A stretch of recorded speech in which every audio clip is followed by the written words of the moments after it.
출발합니다. 띵띵띵띵띵띵띵띵띵띵. 대한항공 802편 방금 착륙하기로 했는데 연락이 안 됩니다. 내린 거 맞습니까? 아니요, 착륙 안 했습니다. 오 마이 갓! 1997년 8월 6일 한여름밤 미국 땅 괌에서 229명의 사망자를 낸 비극적 사고, 지금 시작합니다.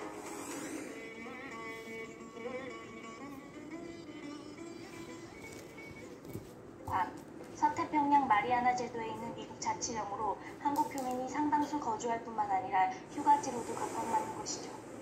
다른 나라에 비해 4시간 정도 비교적 짧은 비행시간으로 매년 13만 명이 넘는 한국인 관광객이 찾기도 합니다. 사건 발생 4시간 전, 여름 휴가철을 맞아 고대하던 여행을 떠나는 가족들과 신혼여행을 떠나는 신혼부부, 친구와 연인들의 현지에 거주하는 가족을 만나러 가는 사람들까지 237명의 승객과 17명의 승무원을 태운 대한항공 801편은 김포 국제공항을 이렇게 괌으로 향합니다. 오, 기체가 많이 흔들리는데? 비행시간이 흐르며 기체의 흔들림은 점차 커지기 시작하고 사건 발생 30분 전, 조종실에선 착륙 전 기장의 마지막 브리핑이 시작됩니다. 태풍 티나가 가까이 와서 폭우로 앞이 보이지 않습니다. 그런데 마침 괌공항의 유도장치도 고장났다고 합니다. 악천후 때 공항은 유도 전파를 발사해 비행기의 착륙을 지원하지만 때마침 그날은 이 장치가 고장난 날이었죠. 따라서 조종사의 수동 조작에 의한 착륙을 할 수밖에 없었고, 이는 보다 조종사들의 기지와 관제탑과의 교신의 정확성을 요했습니다. 앞이 보이지 않는 상황, 조종사는 육안에 의존한 채 하강하기 시작합니다. 41,000피트 상공에 있던 비행기는 2,600피트로 급격히 내려오지만 갑자기 나타난 비구름에 10마일 정도 우회하며 착륙을 지연했죠.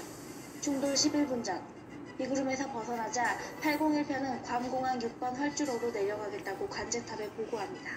하지만 공항으로 가까이 가며 다시 폭우로 시야가 흐려졌죠. 충돌 3분 전, 대한항공 801편 활주로 6번 왼쪽으로 접근을 허가한다. 착륙 유도장치는 사용할 수 없다. 그런데 또 한 가지 문제가 있었습니다. 대부분의 공항에서 등대 역할을 하는 VOR은 일반적으로 활주로 끝에 위치하고 있기에 VOR의 위치가 곧 활주로의 시작을 의미했지만 괌공항은 공항 활주로에서 약 3마일이 떨어진 산꼭대기에 위치하고 있었던 것이죠.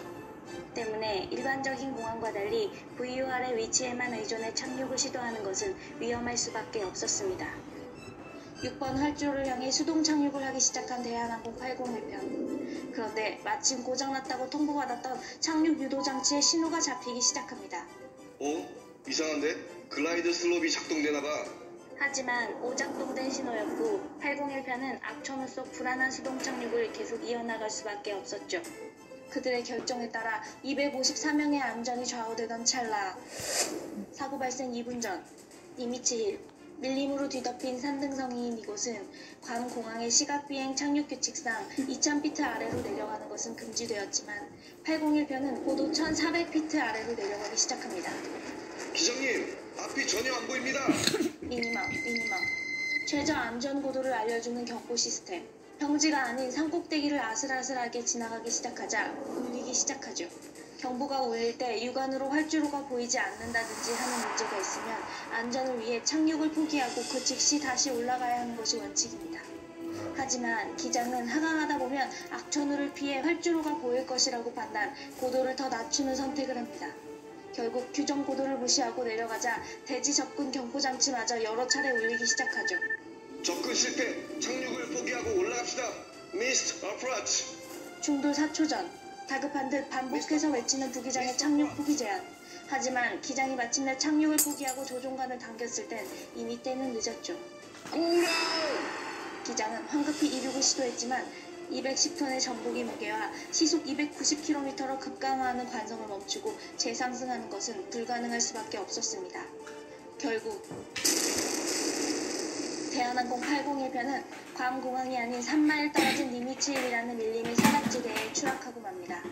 기체 왼쪽 날개 하단에 박히는 나무와 부딪히고 도로 송유관을 차례로 치면서 건너가다가 왼쪽 날개 바깥쪽에 1번 엔진이 언덕 비탈과 충돌하고 엔진은 떨어져 나가고 비행기 동체는 언덕을 거슬러 올라가다 꼭대기를 넘어 480m 아래로 추락하며 결국 산산조각 납니다. 짐칸에서 물건들이 쏟아져 내리고 좌석은 튕겨져 나갔으며 연이어 기체의 항공료까지 흘러나오자 화재가 발생했죠. 붉은 하얀과 열기가 덮치고 이에 더 큰 인명사고를 낳고 맙니다. 산에 불이 났나 봐. 인근 주민의 화재 신고로 출동 후 시작된 구조작업.